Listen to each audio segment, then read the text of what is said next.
उसने मुकर्रम की शिक्षा को लेकर भारत कार्यालय के साथ हर लड़ाई लड़ी और जीती। जुबर्जी कहते हैं, सुंदर इंडो यूरोपीय महल बेला विस्टा को अपने निवास के रूप में रखते हुए वह जल्द ही भारत के सबसे खूबसूरत राजघरानों में से एक के रूप में जाने लगी। राजकुमारी ने विभिन्न पहलों से अपनी पहचान बनाई और शिक्षा और स्वास्थ्य सेवा उनके जुड़वा जुनून थे। उन्होंने लड़कियों के लिए एक जूनियर कॉलेज के साथ साथ पुरानी हवेली में एक सामान्य और बच्चों का अस्पताल भी स्थापित किया, जो आज भी उनके नाम पर चलाया जाता है। उन्होंने अलीगढ़ मुस्लिम विश्वविद्यालय AAMU में अजमल खान तिबिया कॉलेज अस्पताल का भी उद्घाटन किया। जुबर्जी की कहते हैं कि उन्होंने द्वितीय विश्व युद्ध के दौरान अपने राहत कार्यों के माध्यम से हैदराबाद राज्य की बहुत बड़ी सेवा की। उन्होंने अस्पतालों, शैक्षणिक संस्थानों और कल्याणकारी निकायों को संरक्षण दिया। 1970 में अपने पति की मृत्यु के बाद राजकुमारी ने अपना समय हैदराबाद और लंदन के बीच बांटा, जहां वह अफवाह थी कि ड्राइवर अभी भी हैदराबाद की पोशाक पहनता था। सफ़ीउल्लाह, जो 90 के दशक के अंत और 2000 के दशक की शुरुआत में हैदराबाद की यात्रा के दौरान राजकुमारी से मिले थे और 2014 उनकी जन्म शताब्दी में उन पर एक प्रदर्शनी का आयोजन किया था।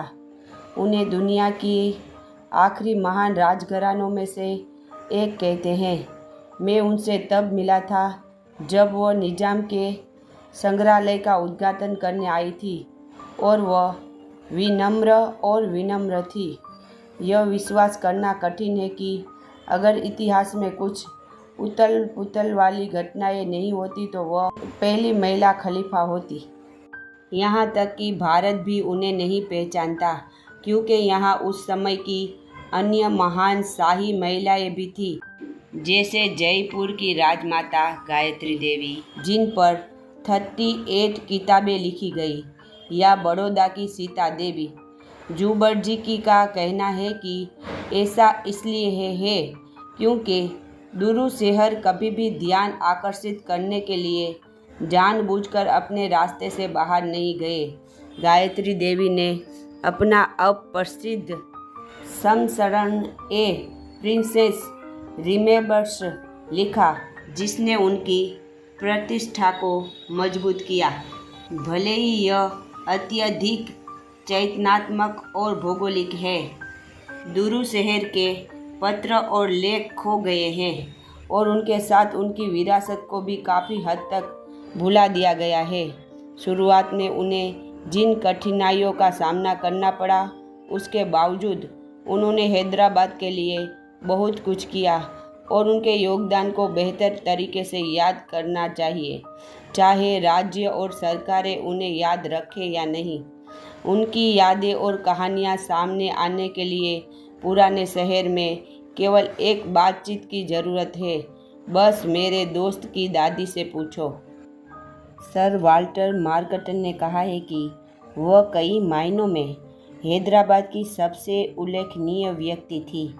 एक शांत लेकिन दृढ़ निश्चयी महिला थी, जिनका व्यक्तित्व किसी भी कमरे में प्रवेश करने पर हावी रहता था। लेखक जॉन जुबर्जी की, जिनका मौलिक काम द लास्ट निजाम दुरू सेवर के बेटे मुकर्रम जहाँ के जीवन और समय को दर्शाता है, टिप्पणी करता है कि उस समय हैदराबाद में व्याप्त बहुत रूढ़िवादी मुस्लिम संस्कृति के साथ तालमेल बिठाना उनके लिए बहुत ही मुश्किल था। वह कहते हैं, लेकिन वह कभी पर्दा में नहीं रही। उस समय ऐसी अफवाहें भी थी कि निजाम की वरिष्ठ पत्नी दुल्हन पाशा उन्हें जहर देना चाहती थी। आजम, उनके पति, और उनके भाई मोहम्मद अजम के बीच संबंध भी तनावपूर्ण थे। वो हमेशा सोचती थी कि हैदराबाद ऐसा कर सकता है, कभी भी ओटोमन संस्कृति की बराबरी नहीं की, और कई हैदराबादियों ने सोचा कि वह उन्हें तुच्छ समझती है। निजाम के साथ उनका रिश्ता सम्मान का था, जबकि निजाम उन्हें अम्मा और नगीना गहना भी कहते थे। उनके बेटे की शिक्षा के संबंधित मामलों पर उनकी इच्छाएं पूरी की। वह अभेद थी, एक सच्ची राजकुमारी थी, बहुत राजसी और बहुत चतुर थी। मूर्खों को हल्के में बर्दाश्त करने वाली नहीं थी। वह थी दुरू सेवर सुल्तान। वह फ्रेंच, अंग्रेजी, तुर्की और उर्दू में पारंगत थी।